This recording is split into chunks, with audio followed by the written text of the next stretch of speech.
Bismillahirrahmanirrahim.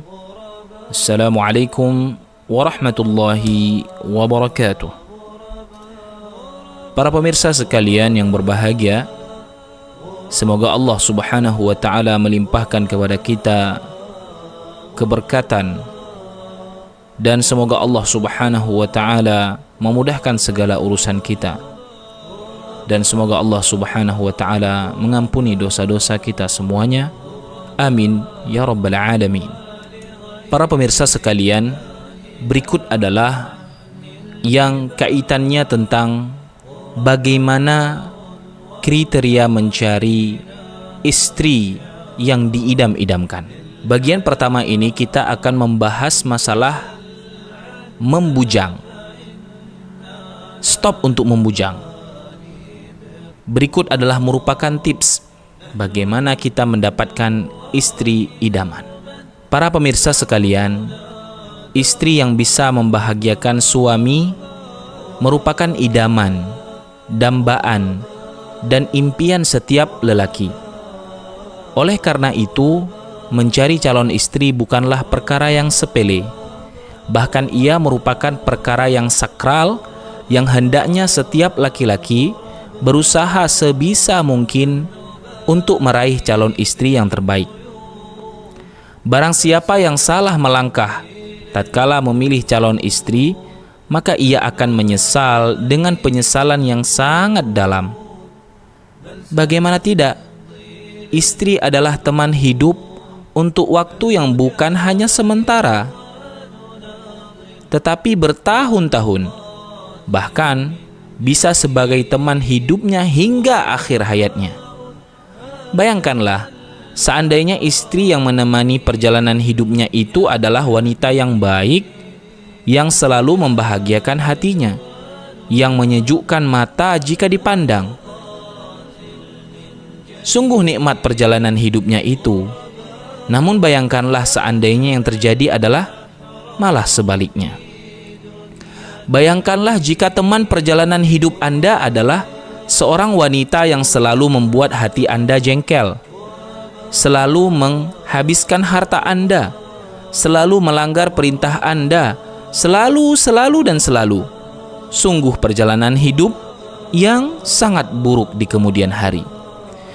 Karenanya wajar jika kita dapati sebagian para bujangan begitu berhati-hati dalam mencari belahan jiwanya. Sampai-sampai kita dapati ada yang bertahun-tahun mencari informasi untuk mencari istri yang ideal.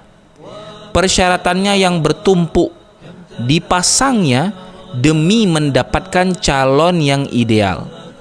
Namun, akhirnya ia pun tak mampu mendapatkan wanita sesuai dengan persyaratan atau kriteria yang telah dicanangkannya. Akhirnya, persyaratan yang dipasangnya pun harus ia gugurkan satu demi satu hingga ia bisa mendapatkan istri. Seseorang yang telah beristri biasanya lebih mudah dalam menentukan istri yang ideal karena ia telah banyak memakan garam dengan istri lamanya. Ia lebih mengenal seluk-beluk kehidupan wanita. Intinya ia lebih mengetahui medan yang akan dihadapinya sehingga petualangannya mencari istri baru lebih mudah dijalaninya. Tentu berbeda dengan orang yang masih bujang, yang belum mengenal medan yang akan ditempuhnya. Ia hanya mengandalkan instingnya. Terkadang ia berhasil memperoleh istri idaman, dan tidak jarang ia pun terkadang terperosok dalam jebakan sehingga akhirnya ia mendapatkan istri yang selalu menggelisahkan hatinya. Terkadang informasi yang ia dapatkan tentang calon istrinya itu tidak sesuai dengan kenyataan. Apalagi sebagian para bujangan terlalu terburu-buru ingin cepat menikah, walaupun terkadang niatnya baik agar tidak terjatuh dalam kemaksiatan. Namun sifat terburu-buru ini terkadang membawa kemudaratan baginya karena ia tidak mencari informasi tentang sifat-sifat calon istrinya dengan baik, dan akhirnya pun ia tertipu. Berkata Syekh Abdul Muhsin Al-Qasim, sifat-sifat batin wanita dan akhlaknya tidak nampak hakikatnya kecuali setelah menikah. Betapa banyak wanita yang dipuji akan sifat-sifatnya, kemudian di kemudian hari ternyata sifat-sifatnya malah sebaliknya. Oleh karenanya, kita mencoba untuk memaparkan sedikit penjelasan para ulama tentang kriteria-kriteria istri idaman menurut ajaran Islam, yang tentunya jika seorang berhasil mendapatkan istri yang sesuai dengan kriteria tersebut, maka insya Allah ia akan menjalani hidup dengan penuh kebahagiaan. Dan bagi para petualang pencari istri, bisa memasang persyaratan atau kriteria calon yang diharapkannya dengan persyaratan-persyaratan yang wajar dan masuk akal.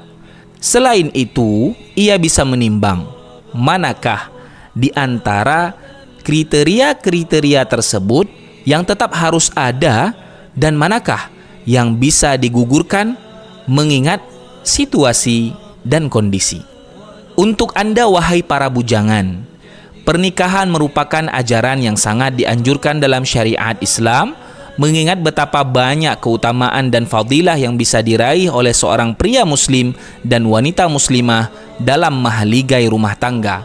Bahkan mayoritas ulama berpendapat bahwa kondisi seseorang yang menikah itu jauh lebih baik daripada kondisi seseorang yang membujang, meskipun membujangnya tersebut diisi dengan banyak beribadah kepada Allah Subhanahu wa ta'ala. Ibnul Qayyim berkata, yang merupakan dalil bahwasanya nikah lebih mulia atau afdal daripada menyendiri untuk melaksanakan ibadah-ibadah yang sunnah adalah Allah Ta'ala telah memilih pernikahan untuk para nabinya dan para rasulnya. Allah berfirman, وَلَقَدْ أَرْسَلْنَا رُسُلًا مِنْ قَبْلِكَ وَجَعَلْنَا لَهُمْ أَزْوَاجًا وَذُرِّيَّةً. Dan sesungguhnya kami telah mengutus beberapa rasul sebelum kamu dan kami memberikan kepada mereka istri-istri dan keturunan. Allah Ta'ala berfirman tentang Adam, وَجَعَلَ مِنْهَا زَوْجَهَا لِيَسْكُنَ إِلَيْهَا. Dia menciptakan istrinya agar dia merasa senang kepadanya. Nabi Musa alaihi salam, kalimullah, nabi yang Allah berbicara langsung dengannya, telah menghabiskan waktu selama 10 tahun untuk menggembalakan kambing demi menebus mahar istrinya. Dan jelas diketahui bersama nilai 10 tahun jika dihabiskan untuk melaksanakan ibadah-ibadah yang mustahab. Allah telah memilihkan yang terbaik bagi nabinya Muhammad sallallahu alaihi wasallam. Allah tidak menyukai Muhammad untuk meninggalkan pernikahan, bahkan Allah menikahkan beliau dengan 9 istri atau lebih, dan tidak ada petunjuk yang lebih baik daripada petunjuk Nabi Muhammad sallallahu alaihi wasallam. Kalau bukan karena pada pernikahan tidak ada keutamaan yang lain kecuali hanya ada kegembiraan Nabi dengan membanggakan banyaknya umatnya, maka sudah cukup menunjukkan akan keafdalan nikah. Kalau bukan karena pada pernikahan tidak ada keutamaan yang lain kecuali hanya bahwa amalan orang yang menikah tidak akan berhenti setelah meninggalnya, karena meninggalnya ada anak saleh, maka sudah cukup untuk menunjukkan keafdalan sebuah pernikahan. Kalau bukan karena pada pernikahan tidak ada keutamaan lain kecuali akan melahirkan orang yang bersaksi akan keesaan Allah dan kerasulan Nabi, maka sudah cukup menunjukkan akan keafdalan nikah. Maka kalau bukan karena pada pernikahan tidak ada keutamaan yang lain kecuali menjadikan pandangan tertunduk dan menjaga kemaluan dari terjatuh kepada perkara-perkara yang diharamkan oleh Allah Subhanahu wa ta'ala, maka sudah cukup menunjukkan akan keafdalan nikah. Kalau bukan karena pernikahan tidak ada keutamaan selain menjaga para wanita, menjaga kehormatan mereka dengan pernikahan, serta Allah memberi ganjaran kepada sang laki-laki karena telah menunaikan hajatnya dan hajat sang wanita, maka sudah cukup menunjukkan akan keafdalan nikah. Sang lelaki dalam kelezatan-kelezatan, sementara pahalanya terus bertambah dengan bertambahnya kelezatan-kelezatan yang ia rasakan. Kalau bukan karena pada pernikahan tidak ada keutamaan yang lain kecuali mendatangkan pertolongan Allah baginya, maka sudah cukup menunjukkan akan keafdalan nikah. Sebagaimana dalam hadis yang marfu, 3 golongan yang pasti Allah menolong mereka: orang yang berjihad di jalan Allah, budak yang ingin membebaskan dirinya, dan orang yang menikah karena ingin menjaga dirinya daripada berbuat kenistaan. Demikian penjelasan yang sangat gamblang dari Imam Ibnul Qayyim. Saudaraku yang membujang, maka sungguh sangatlah jelas bagi Anda akan keutamaan menikah. Maka tentu tidak ada lagi keraguan lagi di hati untuk melanjutkan derap langkah menuju mahligai pernikahan. Akan tetapi, wanita manakah yang berhak engkau nikahi? Wanita manakah yang berhak untuk menjadi belahan hatimu? Wanita manakah yang berhak untuk menemani seluruh perjalanan kehidupanmu?